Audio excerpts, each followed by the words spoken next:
Hello everyone, ತುಂಬ ದಿನದ ಮೇಲೆ ವೀಡಿಯೋ ಹಾಕ್ತಾಯಿದ್ದೀನಿ. ಯಾಕೆಂದರೆ ನಾನು ಬೇರೆ ಕೆಲಸದಲ್ಲಿ ಸಿಕ್ಕಾಪಟ್ಟೆ ಬ್ಯುಸಿ ಆಗಿಬಿಟ್ಟಿದ್ದೆ. ವೀಡಿಯೋ ಮಾಡೋಕ್ಕಾಗ್ತಾ ಇರಲಿಲ್ಲ, ಹಾಗಾಗಿ ವೀಡಿಯೋ ಹಾಕೋಕ್ಕಾಗ್ತಾ ಇರಲಿಲ್ಲ. ಸಾರಿ ಕೇಳ್ತೀನಿ ಅದಕ್ಕೆ.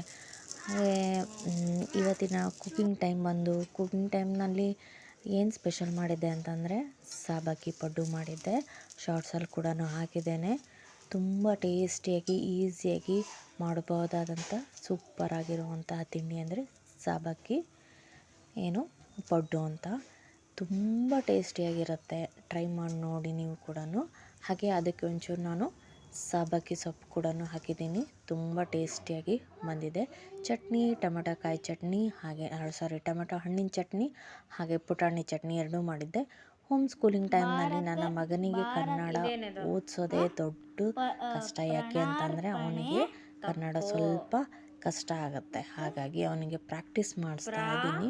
ಓದೋದಕ್ಕೆಲ್ಲ ಪ್ರಾಬ್ಲಮ್ ಇಲ್ಲ, ಸ್ವಲ್ಪ ಒತ್ತಕ್ಷರಗಳಲ್ಲಿ ಸ್ವಲ್ಪ ಹಿಂದೆ ಬೀಳ್ತಾನೆ. ಹಾಗಾಗಿ ಅವನಿಗೆ ಓದಿಸೋದನ್ನೇ ಪ್ರಾಕ್ಟೀಸ್ ಮಾಡಿಸ್ತಾ ಇದ್ದೀನಿ. ಒತ್ತಕ್ಷರ ಬಂತಲ್ಲ, ಸ್ವಲ್ಪ ಕಷ್ಟ ಆಗುತ್ತೆ ಮಕ್ಕಳಿಗೆ. ಪ್ರಾಣಾರ್ಪಣೆ